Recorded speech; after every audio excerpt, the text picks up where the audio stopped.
It was a chilly autumn evening when I walked into Sonic Drive-In for my night shift. The neon lights outside cast eerie, shifting shadows across the parking lot.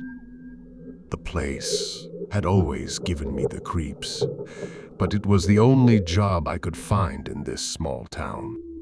My name is Alex. I'd been working here for about a year, but tonight was different. As I stepped through the glass door, the jingle of the bell echoed through the empty restaurant. My manager, Mark, a portly man with a permanent scowl, was at the counter counting receipts. "Late again, Alex," he grumbled, not bothering to look up. "Sorry, Mark," I mumble, hanging my coat on the hook by the door. The smell of fried food and grease enveloped me, making my stomach churn. Traffic was brutal. Mark just waved me off and continued counting. I headed to the back to change into my uniform, a hideous combination of roller skates and a pink and blue outfit that made me look like a clown on wheels. I could already hear the orders coming in from the drive-thru, the intercom crackling with static. The first few hours of my shift passed without incident. I took orders, delivered food on my skates, and tried to ignore the constant hum of the fluorescent lights overhead. But as the night went on, things began to get strange. It started with the customers. They were different tonight, more agitated, like they were on edge. Some of them snapped at me for no reason. Others stared off into space with blank expressions. One woman in a minivan refused to take her order and just drove away, leaving me standing there with a tray of uneaten food. I glanced at the clock on the wall. It was well past midnight, and the restaurant should have been empty by now. But the cars just kept coming, more and more of them, pulling into the drive-thru and parking in the lot. It was as if they were drawn here, like moths to a flame. I mentioned it to Mark, but he just shrugged it off.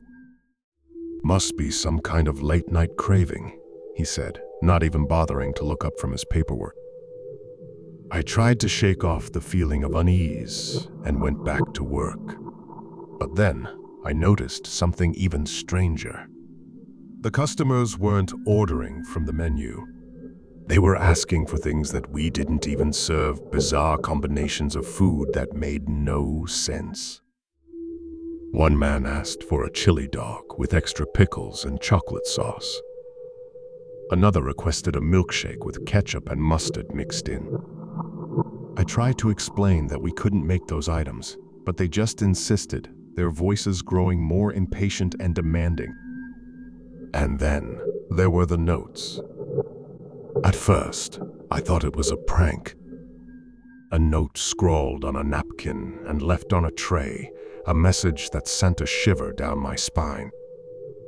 "They're watching. Don't trust anyone." I crumpled it up and tossed it as the trash, thinking it was just some bored teenager trying to mess with me. But then I found another one and another, each one more cryptic and unsettling than the last.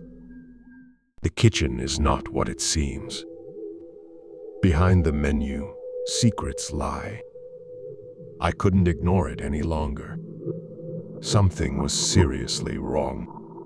I tried to talk to Mark again, but he was too engrossed in his paperwork to listen. And then things took a turn for the worse. One of the customers, a man in a beaten-up pickup truck, handed me a note along with his order. I unfolded it, my heart pounding in my chest.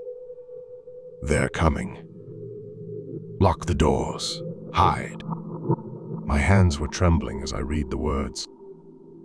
I looked around, but the restaurant was still packed with customers, each one seemingly more agitated than the last. I glanced back at Mark, but he was still absorbed in his work, oblivious to the chaos unfolding around him.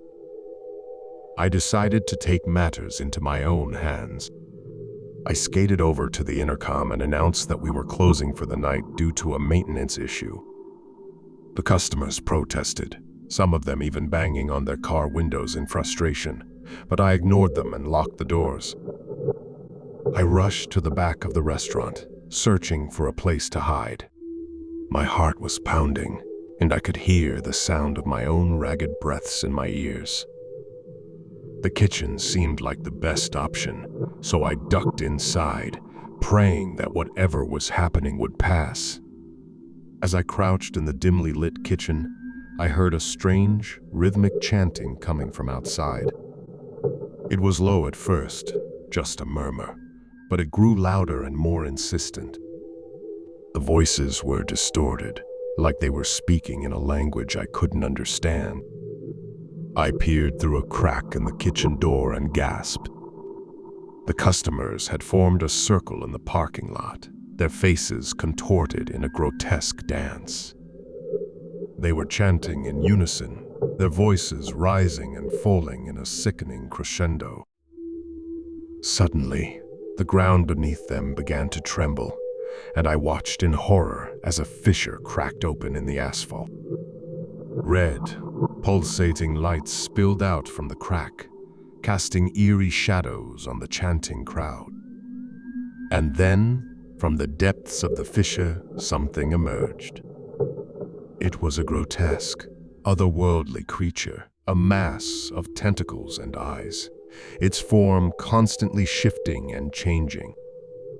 It towered over the customers, who now knelt before it, their voices filled with a mixture of awe and terror. The creature seemed to feed off their fear, growing larger and more powerful with each passing moment. I watched in paralyzed horror as it reached down with one of its tentacles and touched a woman's forehead.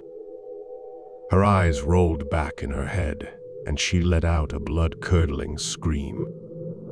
And then, in an instant, she was gone, her body disintegrating into dust. I couldn't take it anymore.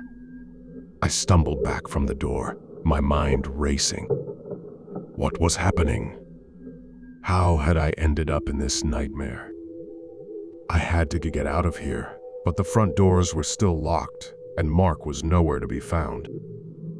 I made my way to the back exit, praying that it was unlocked. My heart sank as I turned the handle and found it firmly shut. I was trapped.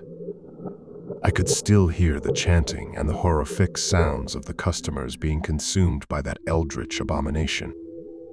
It was getting closer, and I knew that if I didn't find a way out soon, I would be next.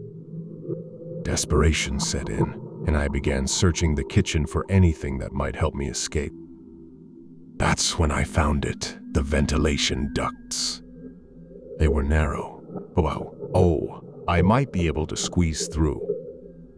I climbed up onto the counter and removed the vent cover, praying that it wouldn't make too much noise.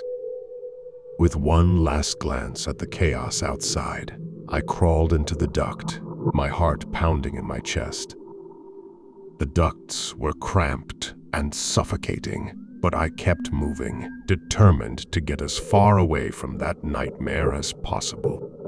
I could still hear the chanting echoing in my ears, growing fainter with each passing moment. Hours passed, and I lost all track of time as I crawled through the labyrinthine network of ducts. Finally, I saw a faint glimmer of light up ahead. I pushed myself forward, my muscles aching with exhaustion. As I crawled out of the duct and onto the roof of the building, I felt a rush of relief wash over me. I was free. The restaurant, the customers, the eldritch horror, they were all behind me. I stumbled to my feet and made my way to the edge of the roof. Below me, I could see the parking lot, now empty and still. There was no sign of the creature or the customers. It was as if the nightmarish events of the past few hours had never happened. I climbed down from the roof and made my way to the nearest payphone, my hands trembling as I dialed 911. When the police arrived, I told them everything, but they just exchanged worried glances and shook their heads. "There's no Sonic's Drive-In in this town," one of the officers said, his voice filled with skepticism. I couldn't believe it. It was as if the restaurant had never existed. But I knew what I had seen, what I had lived through. It was a nightmarish shift that would haunt me for the rest of my life. To this day, I can't drive past a Sonic Drive-In without feeling a chill run down my spine. I don't know what that place was or why it appeared that night, but I know one thing for sure: I'll never be able to look at a fast food restaurant the same way again.